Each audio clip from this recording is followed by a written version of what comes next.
Bem-vindos mais uma vez ao nosso canal de xadrez, Dutra Chess, Xadrez com Simplicidade.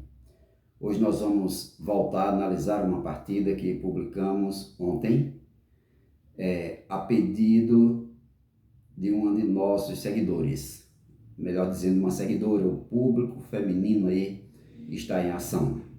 Então a pergunta que ela fez foi a seguinte: Dutra, por que o adversário desistiu? Por que ele desistiu? Dá para explicar um pouco mais ou aprofundar mais a explicação? Eu respondi ela que iria dar uma explicação mais profunda através desse novo vídeo que nós estamos gravando. Então, gostaria de dizer antecipadamente que ele desistiu porque não dava mais para continuar. Isso aí é óbvio, se sentiu perdido.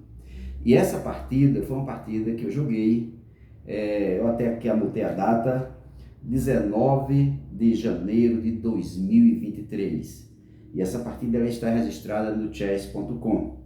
Joguei contra um adversário chamado Imeyanol. Imeyanol, esse é o nome do adversário. Ele é de Basque Country, que é uma comunidade autônoma da Espanha, do norte da Espanha. Então foi uma partida boa, teve a durabilidade de lances. Ele jogou uma abertura do peão de rei, né, esperando eu entrar numa Ruy Lopes, mas eu não gosto de entrar muito na Ruy Lopes porque eu acho muito complicada. Então eu joguei uma siciliana contra ele. Me dei bem na siciliana. Então no primeiro lance dele, ele jogou E4, né? Tá aqui o lance dele, E4, e nós respondemos C5 com a siciliana. E4 contra C5. Enquanto ele procurava dominar o centro, eu também procurava responder dominando o centro, tentando controlar, manter a igualdade, né? Controlar o centro também de uma certa forma e manter a igualdade na partida. Então ele joga cavalo F3, um domínio maior nas casas centrais, e a siciliana requer dois lances, requer cavalo F6 e requer também D6. Eu joguei o ideal mesmo da siciliana, o clássico, D6. E ele continuou jogando C3, preparando um D4 para desestabilizar o centro, o meu centro, e eu também estava me preparando para isto. Então eu joguei cavalo C6, desenvolvendo peça. Até então ele tem 2 peões desenvolvidos e uma peça. Eu também tenho 2 peões e uma peça. A briga agora vai ser pelo centro, pelo controle do centro. Ele dispara logo. D4, esse é o disparo dele. D4. Então, como resposta óbvia e teórica, C captura D4. E eu fiz C captura D4. Ele capturou. C captura D4 também. Tem 2 peões no centro. Eu não tenho, eu só tenho um peãozinho na defesa aqui. Mas eu joguei bispo B4. Esse lance de bispo B4 não foi muito bom. De acordo com a análise feita depois com a máquina, esse lance não foi muito bom, não foi legal. Eu teria lance melhor. Então ele jogou C3, desenvolvendo o cavalo, reforçando a pressão no domínio central. Então, além de proteger o peão de E4, ele também domina a casa de D5 e a casa de B5. E eu continuei meu desenvolvimento pequenininho, somente um peãozinho, A6. Nessa posição, o A6 ele tem uma importância fundamental.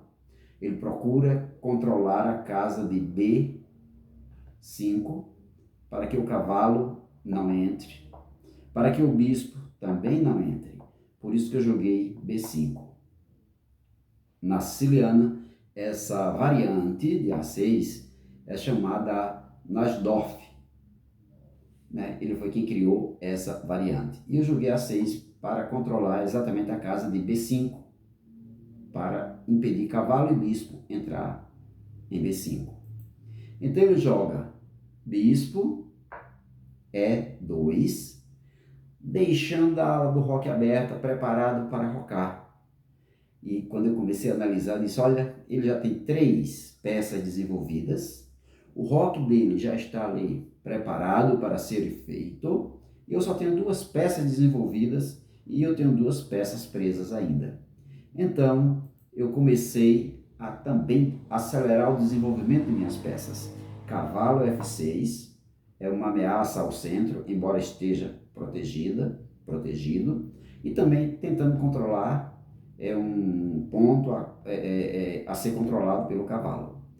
E ele prosseguiu, disparou um D5, ameaçando meu cavalo de C6. Meu cavalo não pode ficar mais aí, ameaçado desse jeito. Então eu resolvi, primeiro, antes de tirar o cavalo, capturar o cavalo dele que está em F3. Bispo captura F3. E quando eu capturo F3, ele não capturou meu cavalo, mas ele capturou o bispo primeiro e fez certo, foi um lance bom para ele. Bispo captura F3. Então, eu disse, agora é a hora de tirar meu cavalo. Peguei meu cavalinho e joguei em E5, com o objetivo também ameaçar o bispo dele. Cavalo E5. E ele dispara logo outro bispo, desenvolveu todas as peças. Bispo F4. E mais uma vez eu comecei a analisar e disse, olha, ele tem 1, 2, 3 peças desenvolvidas e preparado lá para fazer o roque. Eu só tenho 2 peças desenvolvidas e meu roque ainda não está preparado para ser feito. Analisei também, uma vez que eu jogue qualquer outro lance, ele procura capturar meu cavalo, eu capturo com o peão, mas eu fico com o peão dobrado na coluna E. E faltando desenvolver fica difícil para mim. Então eu resolvi de imediato capturar o bispo dele que está em F3, ameaçando o rei, cheque, e ele tomou de dama, lógico, dama, captura F3. Então eu comecei a analisar, lá em B2 tem um peão que está desprotegido, eu vou lá tentar capturar esse peão. Joguei dama F3, que também não foi um lance bom segundo a máquina, numa análise feita posteriormente. Poderia ter feito lance melhor, ter aberto aqui um G6 para preparar o roque, ou mesmo uma torre, ocupando a coluna, quando tem coluna aberta ou semi-aberta, no caso é semi-aberta essa, ocupa-se com uma peça pesada, uma torre, a dama se for possível. Então eu joguei dama B6 e ele defendeu com a torre. Também não foi um lance bom, esse lance dele foi muito fraco na análise posterior. Então eu aproveitei logo um G6, vou logo desenvolver peça. Tenho que desenvolver meu bispo para rocar, e ele fez o roque. Escondeu o seu rei, deixou o rei super protegido. E agora eu precisava também esconder meu rei, mas ainda tem uma peça que não foi desenvolvida. Então eu resolvi jogar bispo B7. Bispo B7 também prepara o roque. Então ele H3. Por que H3? Para evitar um futuro lance com o cavalo. Então eu aproveitei desse lance aí, fiz meu roque. Se o rei dele está protegido, o meu também tem que ficar protegido. O número de peças do tabuleiro está igual. 2 peões, 4, 3, 7, 2, 4, 3, 7. O jogador de xadrez também tem que contar as peças do tabuleiro, tem que contar os peões, né? Isso é ver aí o valor das peças, como está a posição.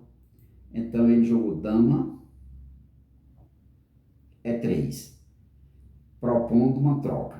Caso eu não queira trocar, a intenção dele é trazer o bispo para tentar abrir essa lacuna aqui, abrir o roque, né, e começar a estourar a ala do rei. Então eu resolvi, depois de bastante análise, eu resolvi capturar a dama dele. E ele capturou de bispo para não mexer na estrutura de peões. Jogou certíssimo. Então, dama captura e bispo também captura. E como eu disse, quando tem uma coluna aberta ou semi-aberta, é necessário ocupar essa coluna. E minha torre, que está em F, começou a ocupar a coluna. Coluna C está ocupada, torre C8. Ele de imediato joga o bispo em E5, ameaçando o cavalo, ou esperando eu retirar meu cavalo para que ele possa capturar meu bispo. Quando ele fez isso, eu joguei um lance de torre C4, ameaçando o bispo dele. Segundo a máquina, esse lance é um lance excelente. Ainda não é um lance brilhante, mas é um lance excelente. Ele não demorou muito, protegeu. Torre protege, porque se minha torre toma, a torre dele toma e a torre dele fica no centro, dominando, fica avançada. Então eu resolvi jogar um B5. Acho que teria sido melhor ter jogado a outra torre, dobrando as torres, mas eu joguei um B5. Não foi muito bom lance, também segundo a análise, mas dá para sustentar nessa posição. E ele joga um F3, porque esse peão estava quase sem proteção, né? Se eu jogo um B5 para o cavalo sair, esse peão eu capturo. Então ele protegeu antecipadamente jogando F3. E eu não demorei muito, joguei a outra torre, a torre que estava em H8, joguei em C8, fiquei com duas torres na mesma coluna. Torres dobradas, segundo a teoria, é igual a uma dama. E ele não tem torres dobradas, as torres ainda estão separadas. Então ele resolveu jogar a torre dele em C1. Qualquer momento que o cavalo sair, o cavalo pode ir para E2 e propor umas trocas aqui e ficar a partida empatada, né? Ele jogou torre C1. Então eu aproveitei esse erro dele, foi um erro grave esse aí, e resolvi atacar com o meu bispo. Bispo A3 é outro lance excelente, segundo a máquina. E ele resolve afastar a torre. Jogou duas vezes com a mesma peça. Apesar de que com o bispo eu também joguei duas. Joguei a primeira para preparar o roque e joguei a segunda agora para ameaçar a torre. Só que ele jogou, já havia jogado uma vez com a torre, a segunda vez e a terceira vez com a mesma peça. E quando ele joga torre em B1, então eu aproveito para fazer um lance tático. E esse lance, segundo a máquina, foi um lance brilhante. Eu fiz torre, captura, D5. Torre, captura, aliás, D4, tá? D5 é a posterior. Torre, captura, D5. E quando eu torre, captura, D5, ele abandonou a partida. E agora vem a pergunta da nossa seguidora. Por que ela abandonou a partida nesse momento? Torre poderia tomar, ainda tem muitas peças, muitos peões de tabuleiro, mas é porque o jogador de xadrez que conhece teoria, quando ele perde uma peça de valor e analisa a partida, ele sabe que está perdido. Se ele continuar, é somente para perder tempo. Sempre eu digo aos meus alunos, você conhece teoria, passa a teoria para eles. Se você estiver perdendo uma peça, não continue não, porque você vai sofrer. Vai ser um massacre, vai sofrer até o fim.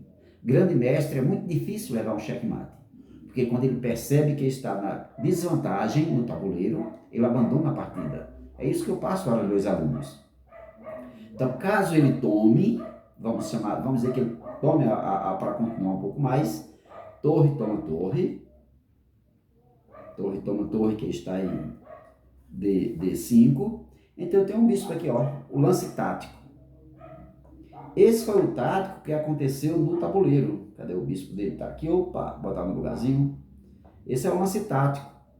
Devemos aproveitar a tática quando aparece. O lance tático apareceu, aproveite. Porque se você perder a oportunidade, no tabuleiro você não vai encontrar mais nunca. Nunca mais você vai encontrar essa oportunidade naquela partida, óbvio. Então eu aproveitei um lance tático. Troquei a torre pelo bispo. Peguei um bispo que vale menos, vale 3 pontos. E ele, pegando minha torre, caso ele não houvesse abandonado, torre captura torre. Então eu tenho aquele bispo em A3, aliás, a H6, que expulsou a torre dele para B. Então esse bispo chega até E3 e dá cheque. Veja que é um ataque duplo. Chama-se ataque duplo. Ataca o rei e ataca também uma peça. O rei tem que se mover. Para a casa que se mover, vai perder a torre. E quando perde a torre, nós vamos contar o material. Tenho uma peça, uma torre, um cavalo e um bispo. E ele tem somente uma torre e um cavalo. Em quantidade de peças, eu estou ganhando uma. Em quantidade de peões, 2, 4 e 3, 7, 2, 4, 6, 2 e 3, 5 e 2, 7, 2, 4, 3, 7. Igualdade de peões, mas ele perdendo uma peça. Então fica difícil de continuar a partida. O que ele fizer, ele perde. É só questão de tempo. Então, respondida a pergunta da nossa seguidora, ele abandonou porque não dava mais para continuar. Percebeu que ao perder uma peça de valor, a partida estaria perdida. Gostou? Dê seu like. Se não for inscrito ainda no canal, se inscreva para os próximos conteúdos.